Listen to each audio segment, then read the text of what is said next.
our good friend Buster Olney of ESPN. Buster, how you doing? I'm doing great. What does it feel like to go solo? For that long of a show? That is not an easy ride right there. You know what? I'm going to be honest because we're friends. It's invigorating. Nobody's interrupting me. Nobody's correcting me. It's me. I love it. Very nice. Yeah. You've been let free. Yeah, I don't want to do it all the time without them because I love them, but every once in a while, spread your wings. I like it.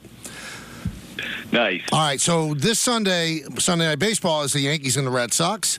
So I'm sure you've been following both teams very closely. So let's start with the Yankees.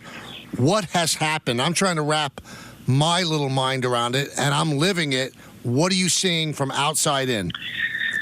Yeah, isn't it amazing that series in Fenway Park, it felt like the Red Sox exposed all these issues that the Yankees have. The bullpen, the glaring need for offense around Soto and Judge. And that really, I think, was also where some of the issues in the starting pitching began to develop. And I think those are fixable. I know from talking with Yankee people that they feel like that with Carlos Rodon that this is a blip and they'll be able to figure it out. I think they're confident that Luis Gil, this is not about being worn down during the year, that there's some mechanical adjustments that he can make with his fastball, and he'll get back on track. But some of the other issues, bullpen for sure, trying to enhance their production, especially in the infield, that has to change. They have to, get more out of the guy who's going to be hitting in front of Soto and Judge, and maybe Ben Rice is going to be that guy going forward. There's so many guys that are also struggling.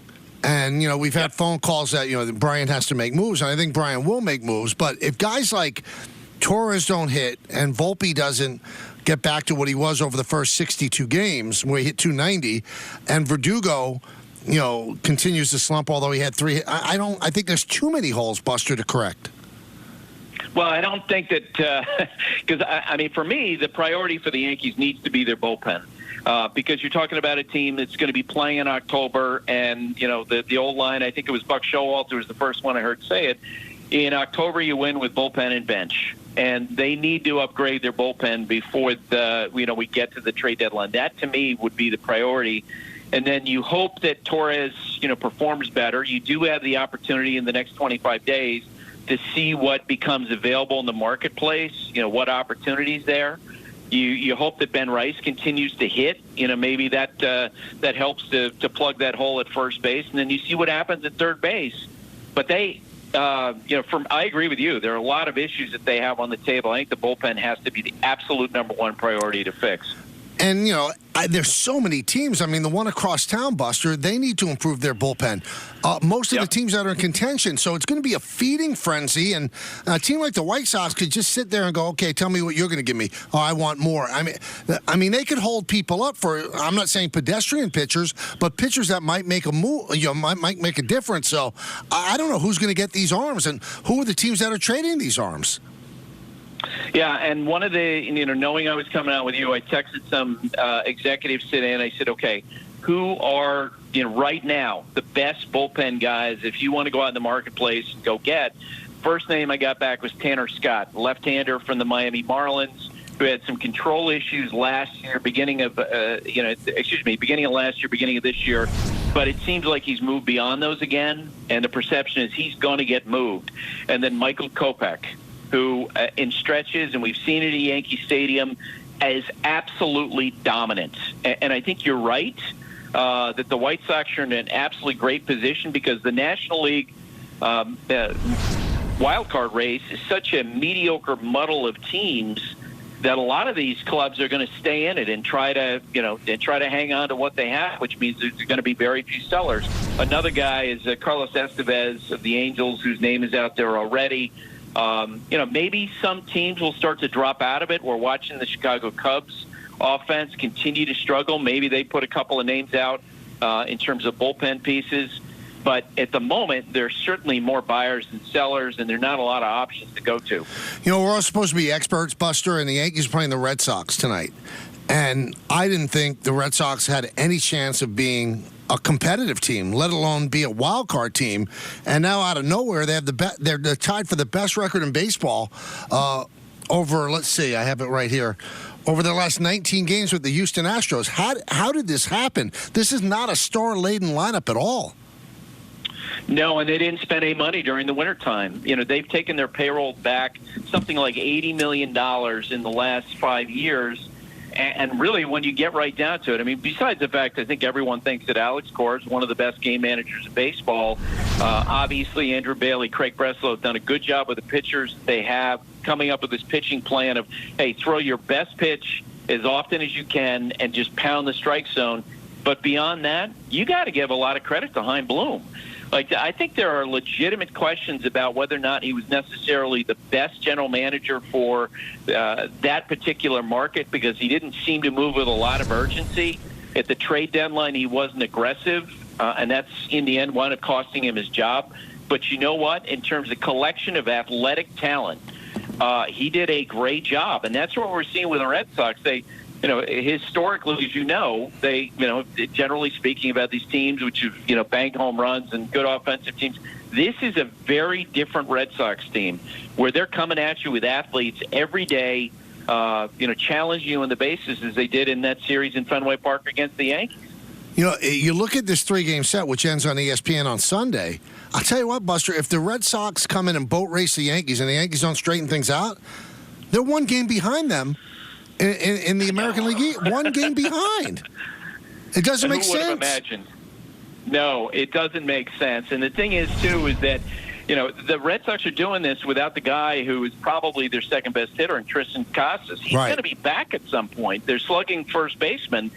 Jared Duran has gone from being a guy of great talent. He had some issues. He's talked publicly about, his challenges with mental health.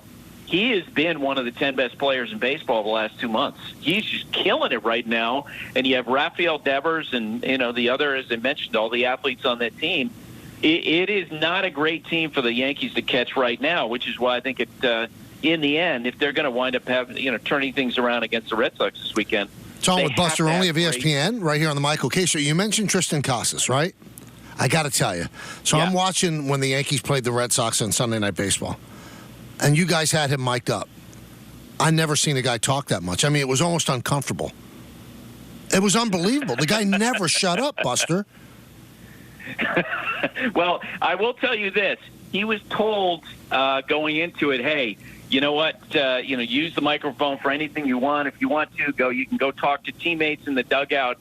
And he took that absolutely at face value.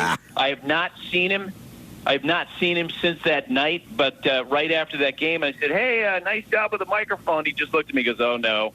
And I kind of wondered if he was getting some feedback from some of his teammates and maybe his dad. He told that story about his dad being hauled in and being arrested after the incident when he was a little leaguer. Yeah, that was if you haven't seen it, people, look for it on YouTube. It was, Ravi and Roberto and David took the inning off. I mean, they didn't have to say a word. I mean, he just talked and talked and talked. All right, so the other team, the Mets are playing the Pirates tonight. It's kind of a really intriguing pitching matchup, Severino against Paul Skeens. So let me ask you about Skeens first. Is he better than people thought he was going to be? Obviously, he's the first pick in the draft, so you think he's going to be good. But he's come up, and he's really, really dominated, Buster. Yeah, he has. And I think in some respects, the natural comparison everyone makes is with Steven Strasburg from early in his career, where he came up and, had the electric fastball and a great changeup. Skeens is more than that. I've seen pretty much every one of his starts, and it feels like that when he has games where he doesn't have A-plus stuff, he still finds a way. So for a guy who basically was a two-way player, it's amazing how evolved he is as a pitcher, and obviously a phenomenal athlete. He just seems to overpower hitters, throwing straight downhill from 6'7". 70 strikeouts in 52 in the third innings, 4-0, 2.06. So he's having a great start to his career, 9 starts so far. And Buster, I'd say that somehow Major League Baseball has to make sure he's on the All-Star team. Start him. Why not? That to me, yeah. Chris Sale, it would obviously be a great candidate. I think Ranger Suarez, Zach Wheeler potentially of the Phillies. But the guy everyone wants to see, and I often think that, all professional sports seem to miss this. If everyone wants to see somebody, then put him out there. I would love to see Paul Skeens start for the National League in the All-Star game, but you and I know that's not going to happen. All right, so let's look at the Mets. Mets just put 4 against the Nationals. They could have taken all 4, but their bullpen is their weak spot, and they're going to be another team that needs to get bullpen arms. And we were just talking with Andy Martino, and he said maybe they go the route of putting some of their starters there. But the Mets, to me, are also a surprise like the Red Sox. I didn't think that they would be a wild card contender this year, but I think they've exceeded everybody's expectations. Also, their offense is as good as anybody's, Buster. Two things. Francisco Alvarez, to me, has demonstrated that he's not just a really good player. He's demonstrated that he's an excellent leader. You can see how the other players feed off him and his energy during the course of the game. Early in the year when he got hurt, when we had the Mets on Sunday Night Baseball, Carlos Mendoza looked at us. He goes, "Man, we really missed the catcher." And that it has demonstrated that since he came off the injured list, how important he is. So to me, that's really big. And Vientos has been a difference maker. When the Mets made the decision, look, let's get this guy in our lineup every day because he just flat out rakes. I agree with you. I mean, they have to plug the bullpen. They have to, like the Yankees, that has to be an absolute priority. My question is, I mean, we know the Yankees for this year, it's win now. It's all in World Series or bust because this might be your only year with Juan Soto. And with the Mets, I'm curious, behind the scenes, what does David Stearns do? Does he go in as aggressively as the Yankees need to go in? Because it feels like, this is just 1 year of a bigger picture movement that he's making. I got to believe with Steve Cohen as the owner, he's gonna be under some pressure to get some stuff done. Now, one thing that confuses me, and I mentioned this earlier in the show, with the third wild card, we don't know who's in or out by the end of July. Baseball sees this. Well, why don't they push the trade down at least to the middle of August? Doesn't that make sense, Buster? So teams can declare what they are? That is the sentiment of a lot of general managers, Michael. I will tell you, I like it. I like the fact that it makes decisions really difficult for teams. I think more of that is better. But I would say that we saw the beginning of a trend last year that'll help to mitigate some of the issues that you're talking about. The Angels made the decision at the trade deadlines to keep Shohei Ohtani. They went out and made all these trades. They added. It didn't work out. And then at the end of August, the last week, if you remember, they dumped all these players into the waiver market and basically unloaded a lot of salary. And it was really unsavory that you had a team suddenly just dumping players to save a little bit of money at the end of the year. I know from talking with executives around baseball, they think that's going to become more of standard operating procedure where a team falls out of the race and they feel like, well, you know what? We're just going to dump the player and hope that somebody else picks him up and save a little bit of money. I can't stand it, but I would not be surprised if you see a bunch of players move at the end of August because they don't. They have more information that they don't have at the trade deadline at that time. All right, so to me, and we're talking with Buster Olney of ESPN here on the Michael Kay Show, to me this is, I don't know how I would handle this issue, but it's out there. During the game yesterday, Aaron Judge's personal hitting coach took a broadside swipe at the Yankees' offensive principles or development of players. Boone said you can't listen to everything. People are entitled to their opinions. But I would say that within the walls of Yankee Stadium, that can't be something that pleases them. So what do you do? Do you call Judge in and go, can you shut your guy up, or you just hope he goes away? I agree with that 100%. I think you bring him in. Judge has demonstrated he's a great teammate. We saw the byplay with Marcus Stroman when Stroman was upset about Gleyber's play at second base. I think this is actually an easier one to solve because you just bring him in and you talk to him, and Judge will be nodding his head. I guarantee you, he'll be nodding his head the whole time saying, got it. I got it. I'll take care of it. It is divisive. It is ugly, and it's easy to sit on the sidelines when, your player is one of the best offensive players, of this generation. He's having this monumental year. I've mentioned in recent years that I thought the toughest job in baseball right now is hitting coach because everyone is sitting on the sidelines second-guessing you, but in the end, it's these personal hitting coaches who have the real power. Right. So if the guy comes into the stadium and he doesn't hit, guess who takes the brunt of that? It's the Major League hitting coaches. It stinks. I'm sure that the Yankees are addressing that. Well, Buster, Sunday, you have Sunday Night Baseball with the guys, so I thank you for popping on with us as always. All right, Michael. Always love talking to you. All right, thank you, man. That's Buster Olney of ESPN, one of the good ones, and knows the game for sure. 1-800-919-3776.